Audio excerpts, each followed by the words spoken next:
Bonjour à tous les frères et sœurs en Christ dans le monde entier, que ce soit en Europe, que ce soit en Asie, que ce soit en Chine, que ce soit dans les îles de l'océan Indien, que ce soit en France, dans l'Hexagone, à Maurice, en Guadeloupe, en Martinique, à Tahiti là-bas, quel que soit le lieu où vous visionnez la chaîne. Nous passons un bonjour à tous ces frères-là et même les nouvelles personnes qui se connecteront à la chaîne. Nous donnons un salut à l'île de la Réunion. Et nous sommes dans le jardin de l'État à Saint-Denis, ville de l'île de la Réunion. Et là, en fin de compte, nous allons partager des questions-réponses, que des personnes se posent des questions aussi à travers la chaîne que nous avons mis en place sur notre chaîne. En fin de compte, ils veulent des réponses et par la grâce de Dieu, nous allons répondre à leurs questions. Et avant de commencer ces questions-réponses, en fin de compte, je place cela entre les mains du Seigneur. Père, dans le nom puissant du Seigneur Jésus-Christ, merci pour ce privilège, cette opportunité que tu me donnes encore de partager ta parole selon les questions, les réponses que tu mettras dans ma bouche ou des réponses que tu mettras dans ma bouche pour répondre selon ta parole en référence aux paroles bibliques de ta vérité éternelle. Merci, Papa. Et éclaire mon frère, éclaire ma soeur dans le nom puissant de Yahushua Mashiach pour être encore plus édifié, éclairé, bâti en Jésus-Christ. Amen. Frère Serge, nous avons prié là, nous sommes priés pour les malades. Hein? Nous sommes à Belpia, à l'hôpital de Belpia. Nous étions à l'entrée de cet hôpital. Nous avons rencontré des malades. En fin de compte, on a discuté, on a prié pour quelques-uns parce qu'ils voulaient aussi qu'on prie pour eux. On leur a demandé, ils voulaient bien qu'on prie pour eux. Et Dieu a fait grâce selon sa miséricorde à travers la grâce qu'il a mis dans notre vie pour prier pour ces gens. Et en fin de compte, nous glorifions le Seigneur et toute la gloire lui revient à lui seul.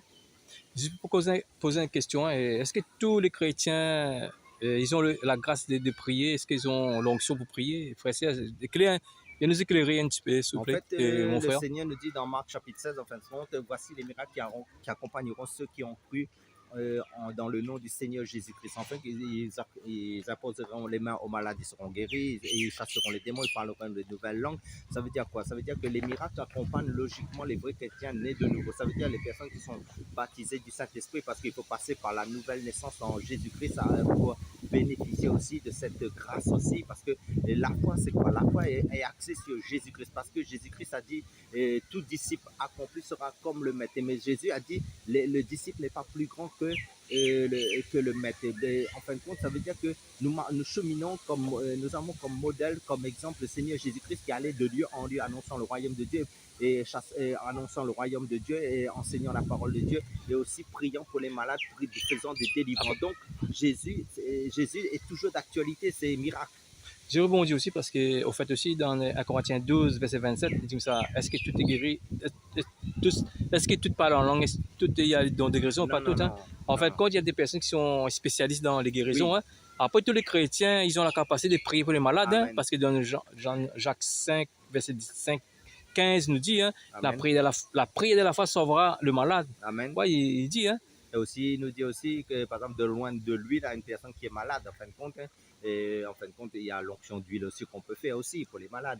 Mais maintenant, ce que je veux dire, ça veut dire que les dons, il faut bien comprendre. On reçoit les dons et Dieu donne des dons à qui il veut aussi, les dons spirituels. Ça veut dire qu'il y a des dons dans la délivrance, il y a les dons dans le ministère, que ce soit apôtre, pasteur, docteur ou évangéliste, d'autres dons spirituels, que ce soit même dans la guérison. Mais comme Jésus dit, voici les miracles qui accompagneront ceux qui ont cru. Ça veut dire que si tu as cru à Jésus-Christ, si tu as sa parole dans ton cœur, tu vis sa parole, tu es dans la sanctification.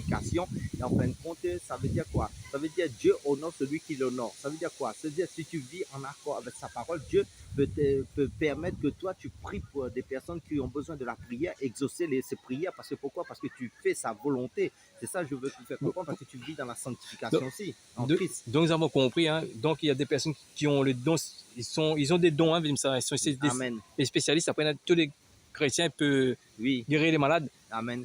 Et après, tous les chrétiens peuvent prier pour les malades. Après, on dit aussi que tous les chrétiens, ils ont la capacité de prier pour les démoniaques aussi. Hein, parce et pour prophétiser aussi. Oui. Mais maintenant, c'est comme les dons, c'est comme l'évangéliste. En fin de compte, il y a le ministère de l'évangéliste comme prophète aussi. Il y a le ministère de prophète, mais pas tous sont évangélistes, pas tous sont des prophètes. Ça veut dire, je parle de l'enseignement, c'est un don aussi. Mais maintenant, nous pouvons tous, évangéliser. Nous pouvons tous prophétiser aussi par l'onction que Dieu a mis dans nos vies, qui est le Saint-Esprit. Mais maintenant, ça veut dire quoi? Mais pour, comment dire, pour accomplir les miracles aussi, c'est la même chose. Ça veut dire qu'il y a des spécialistes des miracles dans les dons de délivrance, dans les dons de guérison, mais tout chrétien aussi a la potentialité, selon sa vie de consécration, sa vie de prière, sa vie d'intimité avec le Seigneur, d'accomplir aussi des miracles par la foi. Parce que un ancien témoin de Jéhovah, il pense, hein, qui m'a dit un commentaire, et les dons, et ça fonctionne plus. Qu'est-ce que tu penses Non, de non, ça? en fin de compte, c'est une fausse doctrine parce que le Parce Seigneur. qu'en fin de compte, il prend 1 Corinthiens 13, quand il dit comme ça, les dons cesseront. Ouais, il prend ce verset-là. Mais Hein. en fin de compte, les dons cesseront vraiment. Il a raison, mais pas dans notre temps actuel. Ça veut dire que tant que l'Église est sur cette terre, ça veut dire que Dieu a mandaté. C'est parce que Jésus a bien dit, en fin de compte, l'Église, le disciple n'est pas plus grand que le maître. Ça veut dire que nous sommes disciples de Christ, nous sommes serviteurs de Christ, nous sommes la fiancée de Christ, nous avons plusieurs fonctions aussi dans le corps du Christ, mais les dons vont cesser, c'est vrai, il a raison, mais quand les dons vont cesser, en fin de compte, c'est quand, en fait, quand nous serons dans le royaume de Dieu, quand il y aura, en fin de compte, quand en fin de compte, il n'y aura plus, le royaume des ténèbres va plus exister. C'est ça qu'il faut comprendre. Ça veut dire quand le royaume des ténèbres seront jetés dans les temps de feu. Pourquoi les dons ont été donnés en fin de compte? Les dons ont été donnés, pourquoi il dit aussi dans les dons spirituels, ils chasseront les démons. Parce qu'en fin de compte, le combat est spirituel. Ça veut dire tant que le royaume des ténèbres est toujours d'actualité, ça veut dire le Saint-Esprit est là pour faire le travail dans les miracles. Et pourquoi les dons spirituels ont été donnés dans les miracles aussi? Parce que pour faire grandir les frères et les sœurs dans la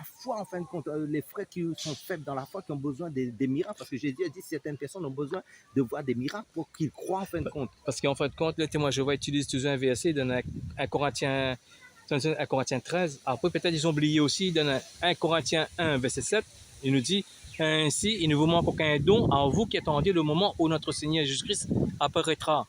Mais en fin de compte, c'est lorsque